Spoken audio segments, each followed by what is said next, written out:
जय हिंद दोस्तों। आज हम लोग क्लास 12th केमिस्ट्री के पहला चैप्टर ठोस अवस्था सॉलिड स्टेट के 31 VVI ऑब्जेक्टिव क्वेश्चन करने वाले हैं। इसमें से आपके बोर्ड एग्जाम में बहुत ही हेल्प मिलने वाला है और जो भी प्रश्न किया जाएगा जो प्रीवियस ईयर में पूछा गया वो सारे प्रश्न होंगे और गेस क्वेश्चन होंगे।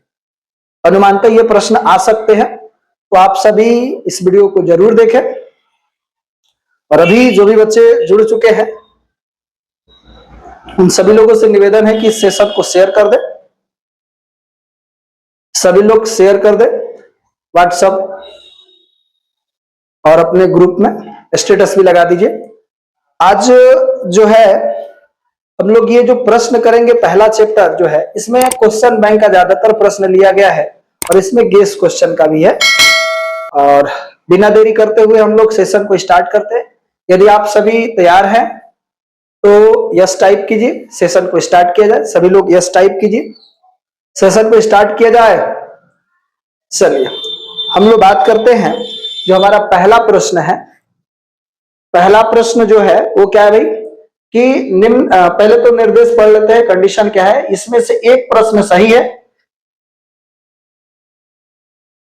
इसमें से जो प्रश्न है एक प्रश्न सही है और इसमें से जो सही है उस पर आपको निशान लगाना है। HCP में कह रहा है, HCP में बताइए कि परमाणुओं की संख्या कितनी होती है। सभी लोग आंसर कमेंट कीजिए। तो HCP को हम लोग बोलते हैं, HCP को हेक्सागोनल क्लोज पैकिंग।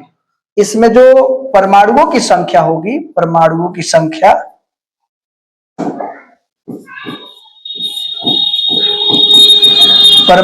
संख्या आपको कंफर्म याद करना है 6 होता और इसका जो समन्वय संख्या होता है, समन्वय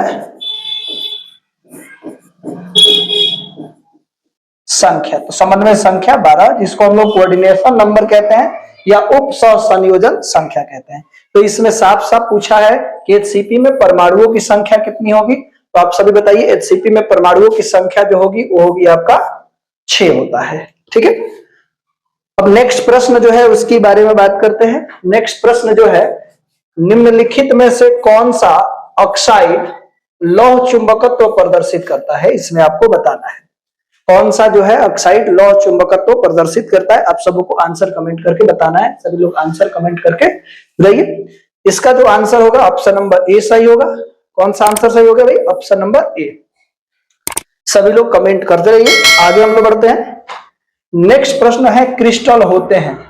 तो आपको बताना है जो क्रिस्टल है वो कितने प्रकार के होते हैं। सभी लोग आंसर कमेंट कीजिए कि क्रिस्टल कितने प्रकार के होते हैं। तो आप सबको पता है जो क्रिस्टल होता है वो 4 प्रकार के होता है, यानी ऑप्शन नंबर ए सही है। क्रिस्टल कितने प्रकार के होंगे? तो क्रिस्टल 4 प्रकार के होते हैं। ओके, क्रिस्टल जो होते हैं वो 4 प्रकार के होते हैं। आगे हम लोग बात करते हैं रवादार ठोस। रवादार ठोस को हम लोग क्रिस्टलीय ठोस के नाम से भी जानते हैं। आप लोग बताइए इसका आंसर क्या होगा? कौन सा रवादार ठोस है? क्रिस्टलीय ठोस कौन सा है? तो इसमें आंसर क्या हो जाएगा भाई? इसका आंसर हो जाएगा ऑप्शन नंबर ए, यानी कि हीरा जो है रवादार है, यानी रवादार। खदार मत पढ़िएगा, नहीं तो हम लिख देंगे रवादार, आप पढ़ दीजिएगा खदार। नहीं, खदार नहीं है ये, रवादार। तो रवादार ठोस को हम लोग बोलते हैं क्रिस्टलीय ठोस। क्या बोलते हैं भैया? क्रिस्टलीय ठोस बोलते हैं। ठीक है, तो रवादार क्रिस्टलीय कौन सा है? क्रिस्टल कौन है? ठोस कौन सा है? तो हीरा हो गया। आपको बात है ये सहसंयोजन भी होता है। ठीक है, हीरा और ग्रेफाइट। आगे हम लोग बात करते हैं मूल क्रिस्टल तंत्रों की संख्या कितनी होती है। आप सब बताइए मूल क्रिस्टल तंत्रों की संख्या कितनी होती है। अब आप सभी को बारिश हो रहा है क्या? बारिश नहीं हो रहा है? चलिए अब हम लोग बात करते हैं मूल क्रिस्टल तंत्रों की जो संख्या होती है वो कितनी होगी। तो मूल क्रिस्टल तंत्रों की जो संख्या होगी वो होगी 7 होता है। ऑप्शन नंबर बी सही है, ऑप्शन नंबर बी। ठीक है, यहां पर हम आपको बता दें कि अगर मूल क्रिस्टल तंत्र पूछेगा, मूल जो प्रश्न पूछता है, मूल क्रिस्टल तंत्र जो होंगे वो 7 होते हैं। ब्रेविस जालक, कुल ब्रेविस जालक जो होता है वो कितना होता है? ब्रेविस जालक, ब्रेविस जालक जो होता है वो 14 होता है। और इसी में होता है, अगर हम आपसे पूछें कि घनिया यानी एससीसी में जो होता है वो कितना होता है? एससीसी में जो होता है ब्रेविस जालकों की संख्या 3 होता है।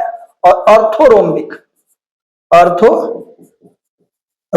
में अगर देखा जाए तो कितना होता है? तो 4 होता है। ये प्रश्न बोर्ड में कई बार पूछा गया है।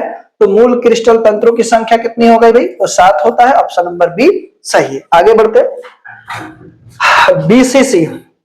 तो बीसीसी में आपके पास खाली स्थान कितना होगा, इसको आपको बताना है। अभी हम इससे कंसेप्ट बताएंगे, लेकिन बीसीसी में खाली स्थान पूछा, ये ध्यान देना है कि खाली स्थान कितना होता है। ठीक है, तो इसमें जो खाली स्थान होता है वो हो जाता है आपके पास ऑप्शन नंबर ए, यानी कि 32%। कौन सा ऑप्शन सही है? Option number A. तो मैं आपको बता दूं कि एससीसी, यहां पर हम एससीसी, तो एससीसी में अगर मैं पूछूं कि संकुलन क्षमता यानी भरा हुआ स्थान कितना होता है, तो 52% होता है।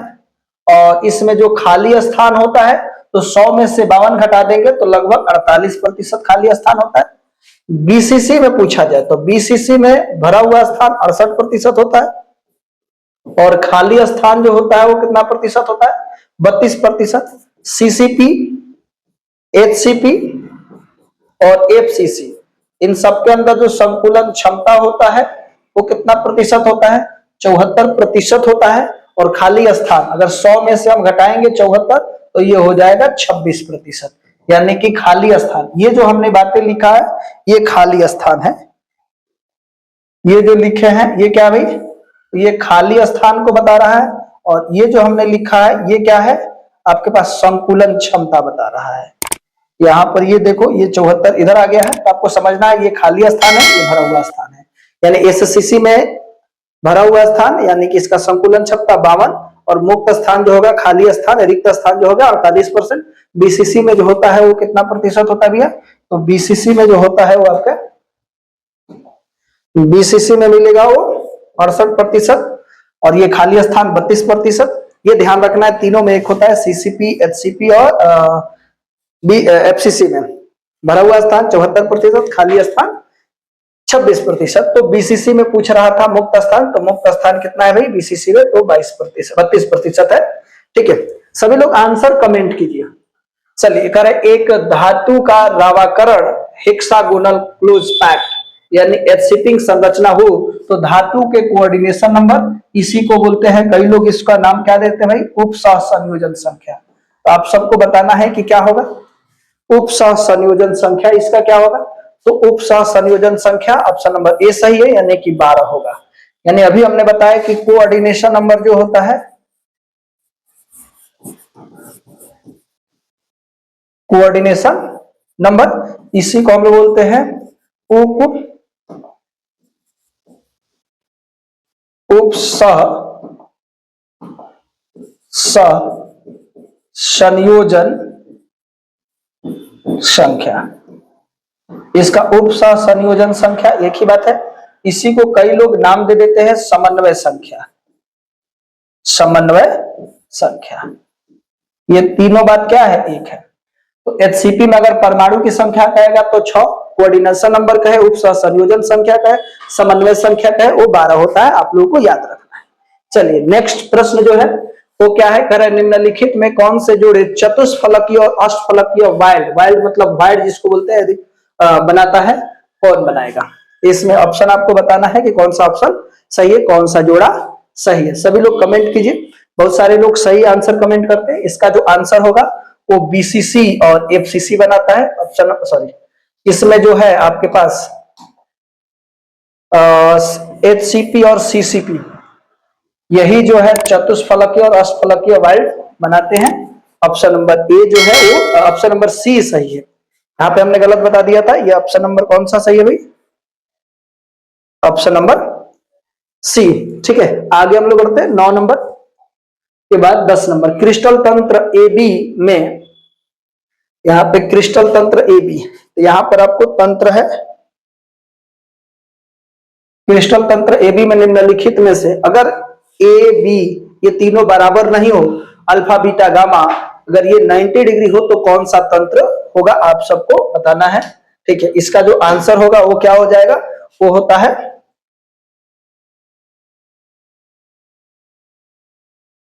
यहाँ पे जो ऑप्शन है वो अलग दिया गया है, लेकिन ऑर्थोरोम्बिक होगा। क्या होगा भाई, इसका आंसर क्या होगा, ऑर्थोरोम्बिक। क्वेश्चन नंबर 10 आप लोग एक बार देख लीजिए, question number 10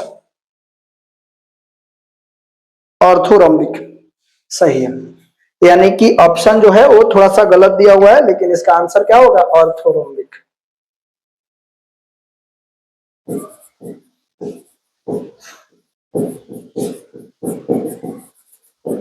orthorhombic option number B सही है। ठीक है, आगे हम लोग बात करते हैं, और बार बार ये ऑर्थोरोम्बिक ही पूछता है। ऑर्थोरोम्बिक में परिवेश जालकों की संख्या कितनी होती है, तो 4, और सरल घनीय में कितना होता है, तो 3। ठीक है, ये 2 प्रश्न पूछता है। क्रिस्टल तंत्रों की संख्या 7 होती है, परिवेश जालकों की संख्या 14 होता है। अब ये कह रहा है कि ठोस क्षारीय धातु हेलाइडो का रंग किसके कारण होता है, तो आप सबको पता है कि इसका आंसर हो जाता है एफ सेंटर। क्या हो जाता है भाई, ऑप्शन नंबर ए सही है, एफ सेंटर के कारण ऐसा होता है, क्षारीय धातुओं के रंग का कारण। आगे हम लोग बात करते हैं पोटेशियम का। पोटेशियम का मतलब कि पोटेशियम का क्रिस्टल चाहे NaCl का क्रिस्टल की संरचना कैसे होती है, यानी पोटेशियम के का और NaCl का संरचना आपको बताना है कि कैसा होता है। तो सभी लोग कमेंट करके बताइए कि इसका answer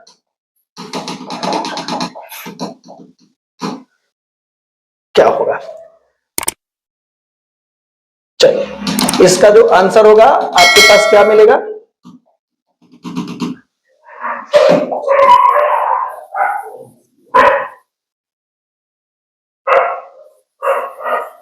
A, option number A. और यहां पर होगा क्या, इसका आंसर जो होगा वो फलक केंद्रित। ध्यान दीजिएगा, ये क्या हो जाएगा, फलक केंद्रित। ओके, तो फलक केंद्रित एकक कोष्ठिका, यानी कि जब भी आपको के का पूछे और NaCl का पूछे, इन दोनों का जो क्रिस्टलीय संरचना होती है वो कैसा होता है भाई, तो हो जाता है आपके पास फलक केंद्रित। ऑप्शन नंबर क्वेश्चन नंबर 12 का आंसर क्या होगा, तो क्वेश्चन नंबर 12 का जो आंसर होगा वो ऑप्शन नंबर ए होगा। तो पोटेशियम का कहे चाहे NaCl का कहे वो FCC होता है। इन सब का जो संरचना होती है वो कैसी होती है भाई, FCC। जो भी डाउट हो आप लोग आंसर कमेंट जरूर कीजिए। चलिए, अब हम लोग बात करते हैं सोडियम क्लोराइड का जालक है। सोडियम क्लोराइड का जालक कैसा होता है भाई, तो एक तो FCC हम लोगों ने देखा, और ये साथ ही साथ क्या हो जाएगा, अष्टफलकीय। फलकीय पूछेगा तो अष्टफलकीय होता है, और ऐसे पूछ देगा तो FCC होता है। क्या होता है भैया, FCC। आगे हम लोग बढ़ते हैं, किस धातु की समन्वय संख्या 8 होता है, समन्वय संख्या 8 आपको बताना है। ठीक है, सभी लोग कमेंट करके बताइए किसका समन्वय संख्या 8 होता है। ये सब सबको पता होता है, सभी लोग आंसर जरूर कमेंट करेंगे। ठीक है, इसका जो आंसर होगा ऑप्शन नंबर ए होगा। पोटेशियम की जो समन्वय संख्या होती है वो कितना होती है भैया, 8 होता है। राइट, कोई दिक्कत नहीं है। मैं आपको बता दूं, अगर आपको सफल होना है तो आप दूसरों के कंधे पर सवार होकर के पहाड़ नहीं चढ़ सकते हैं। क्यों, क्योंकि जो दूसरे के कंधे पर सवार होकर के पहाड़ चढ़ता है उसका पैर न तो जमीन में होता है न ही आसमान में। यानी कि जब भी आप सफल होना चाहते हैं तो अपने पैरों पर चल करके ही सफल होने का प्रयास कीजिए, दूसरे के कंधों पर सवार होकर के नहीं। सफलता का जो सबसे बड़ा मूल मंत्र है वो मेहनत, और मेहनत खामोशी के साथ आपको करना पड़ेगा, कंटिन्यू मेहनत करना पड़ेगा। यानी सफलता के लिए मैंने कई बार बताया है कि 4D वेरी वेरी इंपॉर्टेंट है। पहला डिजायर, दूसरा डायरेक्शन, तीसरा डिसिप्लिन, और चौथा डेडिकेशन। ये वेरी वेरी इंपॉर्टेंट है, आप सफल हो जाइएगा। सफल होना चाहते हैं तो 3 व्यक्तियों की बातें आपको जरूर माननी पड़ेगी, हारे हुए की सलाह, जीते हुए का अनुभव, और आपकी अपनी बुद्धि। समझे, चलिए आगे हम लोग बात करेंगे।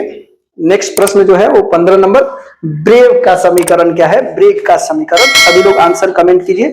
ठीक है, जो भी एबीसी बुक पढ़ते होंगे उसमें भी मिलेगा ये ब्रेक का समीकरण, और साथ ही साथ एबीसी में भी दिया है और भारती भवन में ही भी ये ब्रेक का समीकरण दिया हुआ है। इसका आंसर क्या होगा भाई?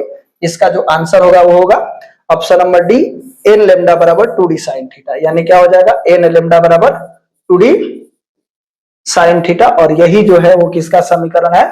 तो ब्रेग का समीकरण है। ओके, चलिए आगे हम लोग बात करते हैं बॉडी सेंटर, यानी कि बॉडी सेंटर का मतलब हो जाएगा बीसीसी। तो बीसीसी एकक सेल में लैटिस बिंदुओं की संख्या कितनी होती है, यानी उसमें बिंदु कितने होते हैं एफसीसी में, आपको बताना है। चलिए इसका जो आंसर होगा वो क्या होगा भाई? डी होगा, ऑप्शन नंबर 1। एक मिनट, बीसीसी लैटिस में बिंदुओं की संख्या, टोटल बिंदु कितने होंगे भाई? सी, ऑप्शन नंबर 2 सही होगा। यहां पे जो डी लिखा गया है वो गलत है, और मैं अभी प्रूफ करके भी बताने वाला हूं कि कैसे। ऑप्शन नंबर सी, ठीक है। जैसे बॉडी सेंटर्ड में क्या होता है कि जब हम लोग संरचना इसका बनाते हैं तो बॉडी सेंटर्ड यूनिट सेल जो होते हैं उसमें जो परमाणु जो होते हैं वो कहां कहां होगा भाई? तो परमाणु, पहला जो परमाणु वो केंद्र पर होगा, एक तो केंद्र पर हो गया, ये पूरा का पूरा हो जाएगा। ये हो जाएगा आपके पास 8 कोना पर, और एक कोना पर जो होता है हिस्सेदारी 1/8 होता है, और एक घन में जो है कोनों की संख्या 8 होती है, और सेंटर पर 1 होता है और एक पूरा का पूरा होता है। तो 8 से 8 कैंसिल हो जाएगा, 1 + 1 = 2। यानी अगर कोई बीसीसी में पूछेगा कि समन्वय संख्या कितनी होती है तो बीसीसी के जो लैटिस बिंदु होते हैं परमाणुओं की कुल संख्या जो होगी वो कितना होगा भाई? 2 होगा। ऑप्शन नंबर सी सही है। ओके, आगे हम लोग बात करते हैं सिंपल क्यूबिक एकक सेल की संकुलन क्षमता। अभी हमने एससीसी का बताया था, आप सब आंसर कमेंट करके बताइए, सभी को पता है, ठीक है। जल्दी जल्दी कमेंट कीजिए आंसर, सभी लोग आंसर को कमेंट करें। अभी यहां पर देख लेते हैं, ये जो होगा 52%, और इसी में अगर पूछता है कि खाली स्थान कितना होगा, खाली स्थान, आप लोग आंसर कमेंट कीजिए, खाली स्थान या मुक्त स्थान कितना होता है भाई? तो ये 52% खुद है, तो 100 में से 52 घटा देंगे तो 48% जो होगा वो मुक्त स्थान होगा, रिक्त स्थान होगा, खाली स्थान होगा। आगे हम लोग बात करते हैं, नेक्स्ट प्रश्न जो है वो शॉर्टकी दोष के कारण ठोस का घनत्व क्या हो जाता है। तो शॉर्टकी दोष होता क्या है, फर्स्ट ऑफ ऑल आपको ये जानना होगा। तो शॉर्टकी दोष क्या होता है कि जब क्रिस्टल जालक से समान संख्या में धनायन और ऋणायन क्रिस्टल जालक को छोड़ करके दिल्ली चले जाते हैं, नहीं दिल्ली नहीं, क्रिस्टल जालक को छोड़ करके बाहर चले जाते हैं। तो जब कहीं से कोई तत्व, कोई कण जो है वो बाहर जाएगा तो उसका जो घनत्व जो होगा वो कम हो जाता है। तो शॉर्ट की मतलब शॉर्ट कर जाता है, शॉर्ट का मतलब कि घट जाता है। तो शॉर्ट की दोष के कारण घनत्व क्या हो जाता है भैया? तो शॉर्ट की दोष के कारण घनत्व जो होंगे वो घट जाता है। ऑप्शन नंबर बी सही है, यहाँ पर आंसर भी आ रहा है, ठीक है। चलिए आगे हम लोग बात करते हैं फ्रेंकल दोष और शॉर्टकी दोष होते हैं। तो फ्रेंकल दोष और शॉर्टकी दोष किसके अंदर होंगे? तो परमाणु के अंदर होता है। किसके अंदर होगा भाई? तो परमाणु के अंदर शॉर्टकी दोष होता है। किसकी इसके अंदर होगा भाई? तो परमाणु दोष है, ठीक है, क्रिस्टल दोष है, लेकिन ये होते किसके अंदर है? तो ये होते हैं परमाणु के अंदर। ओके, ऑप्शन नंबर सी जो है इसका सही आंसर है। ओके, चलिए आगे हम लोग बात करते हैं फलक केंद्रित घन नियम, यानी एफसीसी में एक कोष्टिका कितने एकक कोष्टिकाओं के साथ सहभागी होती है? आपको इसका आंसर कमेंट करके बताना है। इसका आंसर सभी लोग कमेंट करके बताइए, इसका आंसर क्या होगा? चलिए इसका आंसर क्या होगा भाई? तो इसका आंसर ए होगा 8। कितना हो जाएगा भाई? 8। चलिए आगे हम लोग बात करते हैं एक क्रिस्टल में कितने प्रकार के क्रिस्टल जालक संभव है। इसी को बोलते हैं कि टोटल जो संभव होता है उसको ब्रेवियस जालक कहा जाता है। तो कितने प्रकार के संभव है? तो सभी लोग आंसर कमेंट करके बताइए। तो इसका आंसर जो होगा वो कितने प्रकार का हो जाएगा? तो 14 प्रकार। ऑप्शन नंबर डी जो है वो सही है, ध्यान दीजिएगा, ऑप्शन नंबर डी, यानी 14 प्रकार के कुल जालकों की संख्या संभव है। ठीक है, थोड़ा जल्दी जल्दी बात करते हैं। C6H6 कैसा पदार्थ है भाई? C6H6 कैसा पदार्थ है? बताइए। तो C6H6 जो है वो जो है आपके पास प्रतिचुंबकीय है। ऑप्शन नंबर सी सही है। कौन सा ऑप्शन सही है? Option number C. देख पा रहे हैं? ठीक है, चलिए फटाफट बात करते हैं। अब ये जो क्वेश्चन है एफसीसी, एफसीसी में कितने परमाणु होते हैं? तो एफसीसी में जो परमाणुओं की संख्या होती है वो 4 होता है। कितना होगा? 4। ऑप्शन नंबर डी सही है। एफसीसी में परमाणुओं की संख्या कितना होगा? तो ये 4 होता है। ओके, आगे बढ़ते हैं। CSCl क्रिस्टल की संरचना होती है। ये वेरी वेरी इंपॉर्टेंट है, कई बार प्रश्न ये पूछा गया है। देश के अंदर मैंने इस प्रश्न को रखा है। ठीक है, तो CSCl की संरचना कैसी होगी? आप सबको कमेंट करके आंसर बताना है। सभी लोग आंसर को कमेंट कीजिए और वीडियो पसंद आ रहा है तो वीडियो को लाइक कर दीजिए और चैनल पर पहली बार आया है तो चैनल को अवश्य सब्सक्राइब करें। ठीक है, और वीडियो को थोड़ा सा शेयर कर दें। चलिए, इसका आंसर क्या होगा? तो इसका आंसर जो होगा वो CBCC होता है। फिर से हम आपको बता देते हैं के और NaCl ये FCC होता है। ये क्या होगा भाई? FCC होता है। और ये जो CSCl है, सीजियम क्लोराइड जो है वो BCC होता है। ये आपको ध्यान रखना पड़ेगा, कई बार इसी से प्रश्न आते हैं। निम्नलिखित में आयनिक यौगिक में क्रिस्टल में आप धनायनों तथा ऋणायनों के केंद्रकों के बीच की दूरी अधिकतम होगी। तो इसमें सबसे अधिक जो होता है वो क्या होता है? CSI में सीजियम आयोडाइड के अंदर होता है, यानी ऑप्शन नंबर सी सही है, सीजियम आयोडाइड। ठीक है, चलिए आगे हम लोग बात करते हैं पी प्रकार के अर्धचालक। तो अर्धचालक दो प्रकार के होते हैं, एगो पी प्रकार के, एगो एन प्रकार के। कितने प्रकार के होते हैं अर्धचालक? तो दो प्रकार के। और ये पी टाइप और एन टाइप का अर्धचालक अशुद्धि मिलाने से बनती है।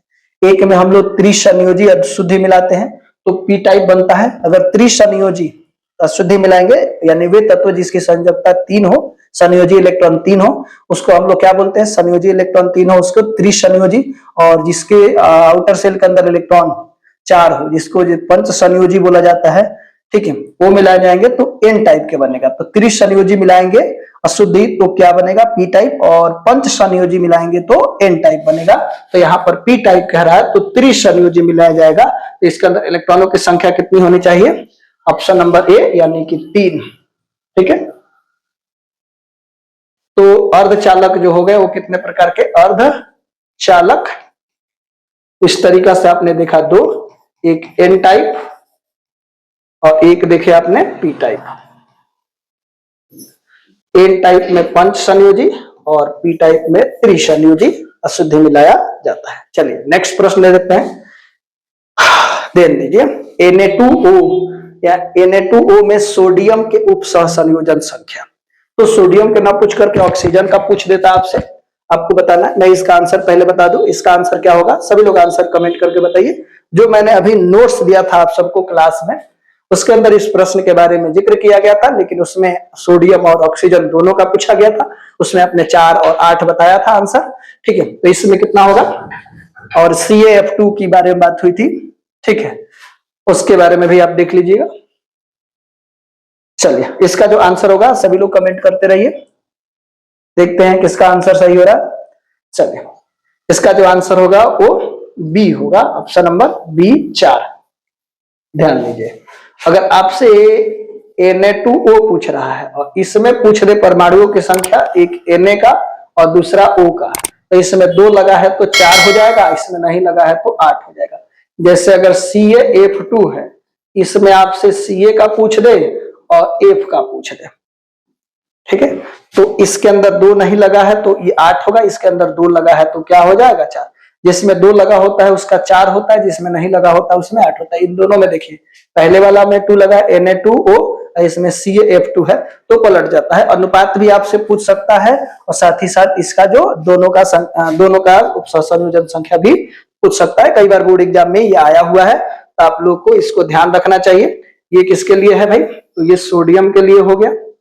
ओके, और ये सॉरी, और दूसरा क्या है? ये हमारे पास हो गया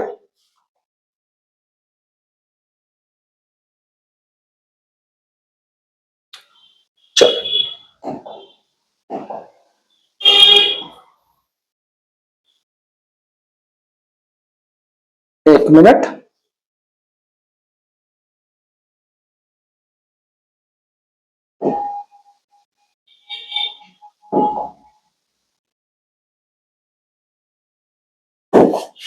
चलिए, थोड़ा सा कभी कभी गड़बड़ हो जा रहा है, तो ये आपको याद रखना पड़ेगा। 27 के बाद हम लोग बात करते हैं 28 नंबर।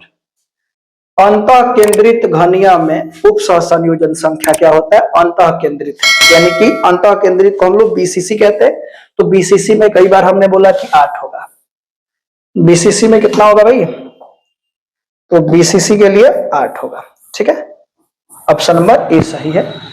नेक्स्ट प्रश्न जो है उसको देखते हैं, वो क्या है? ट्रांजिस्टर सेटों में, ये सबको पता है कि ये सिलिकॉन होता है। क्या होगा भाई?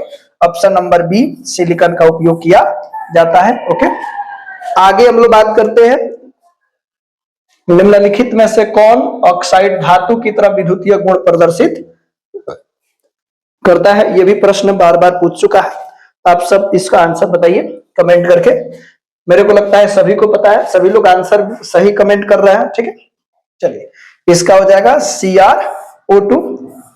ठीक, आज जो है हम लोग 30 प्रश्न है। लास्ट प्रश्न जो है वो क्या है? निम्नलिखित में से कौन, ये बेरवादार है, बेखदार नहीं है, बेरवादार ठोस है अथवा निम्नलिखित में से अक्रिस्टलीय।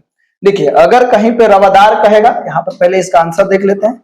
इसका आंसर होगा क्वार्ट्ज ग्लास होगा, क्वार्ट्ज कांच होगा, SO2 होगा। ये क्या होता है? अक्रिस्टलीय। लेकिन केवल क्वार्ट्ज कहता, अगर देखो यहां पर हमने लिख दिया क्वार्ट्ज, और एक तरफ लिख देते हैं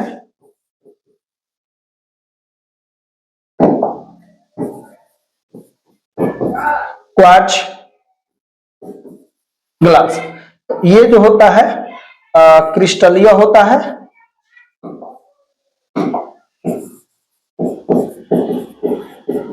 क्रिस्टलीय होता है, और ये जो होता है अक्रिस्टलीय होता है।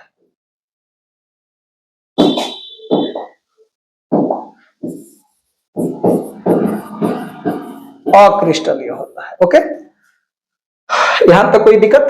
अब देखिएगा, क्रिस्टलीय को ही हम लोग बोलते हैं रवादार, खदार नहीं, रवादार, और इसको बोलते हैं बेरवादार। ओके, आप लोग समझ गए। हम लोगों ने आज 31 VVI प्रश्न को देखा। वीडियो आपको कैसा लगा कमेंट करके बताइए। अभी थोड़ी देर बाद अगर लाइट रहा तो आपका मैथ का भी नोटिफिकेशन मिलेगा, जैसा होगा हम आपको बताएंगे। ठीक है, अभी के लिए इतना ही। आज के सेशन को यहीं पे खत्म करते हैं। ठीक है, एक बात के साथ कि टॉप करने वाले कोई अलग काम नहीं करते हैं, वो हर काम को अलग ढंग से करते हैं। ठीक है, दुनिया में बढ़ानी है शान, तो जान से भी ज्यादा लगाए पढ़ाई पर ध्यान। थैंक यू, धन्यवाद।